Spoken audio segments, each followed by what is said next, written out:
di bidang badan usaha milik daerah. Karena referensi kita banyak, pengalaman di mana-mana di semua daerah itu gagal. Karena lembaga itu hanya lembaga untuk mengakomodir orang, kemudian supaya dia ada kerjaan di situ. Wakil Ketua DPRD Bone Bolango, Azan Piola, meminta kepada panitia seleksi calon direksi BUMD PT Bone Bolango Cemerlang untuk bisa memberikan penilaian yang objektif dan selektif terhadap calon-calon direksi BUMD Bone Bolango.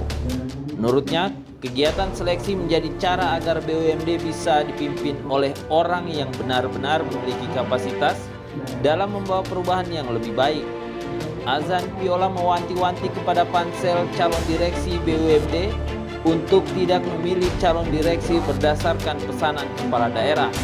Sebab sejauh ini kegagalan BUMD dalam mengembangkan unit usahanya karena kesalahan dalam menempatkan orang yang tidak memiliki kapasitas dalam memimpin BUMD menjadi lebih mandiri. Yang saya harapkan pertama, pemimpin yang lahir tim seleksi itu harus benar-benar objektif, ya, dan selektif terhadap calon-calon yang kemudian dilakukan fit and proper test ini, diseleksi secara benar. Jauhkan subjektivitas kita. Misalnya sudah ada orang yang disiapkan untuk itu, kemudian tiba-tiba mau diseleksi gitu. Nah, harusnya seleksi ini benar-benar sebuah ruang yang digunakan oleh pemerintah daerah untuk harus mendalami siapa sebenarnya yang pantas untuk membawa gerbong BUMD ini menjadi sebuah badan usaha milik daerah yang kemudian bisa memiliki nilai tambah. Karena pengalaman di mana-mana BUMD itu selalu gagal. Selalu gagal. Nah, kegagalannya kenapa? Karena kita menempatkan orang yang tidak tepat di situ. Ya, oleh karenanya seleksi BUMD ini, direkturnya ini adalah benar-benar objektif, selektif, dan orang yang dipilih benar-benar memiliki kapasitas di dalam manajerial BUMD itu sendiri. Tidak bisa dilihat secara subjektif, gitu kan? Atau karena kedekatan dengan siapa, gitu kan? Like and dislike, gitu. Nah, itu yang mungkin dihindari oleh tim seleksi.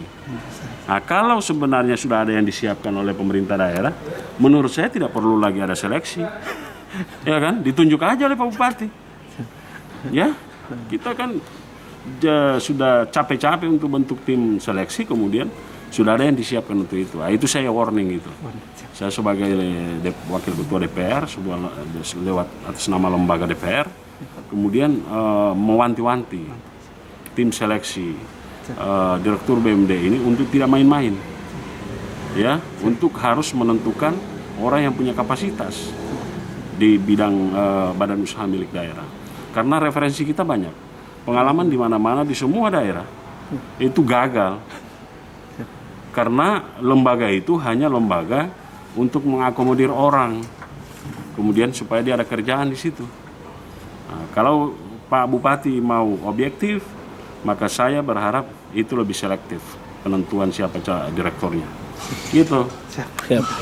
Azan Piola juga berharap direksi BUMD yang terpilih nantinya bisa membantu pemerintah daerah dalam meningkatkan pendapatan asli daerah. Sejauh ini keberadaan BUMD belum bisa memberikan kontribusi bagi daerah, malah menjadi beban bagi daerah melalui penganggaran yang terus dianggarkan setiap tahunnya. Wahid Yunus, Gorontalo TV.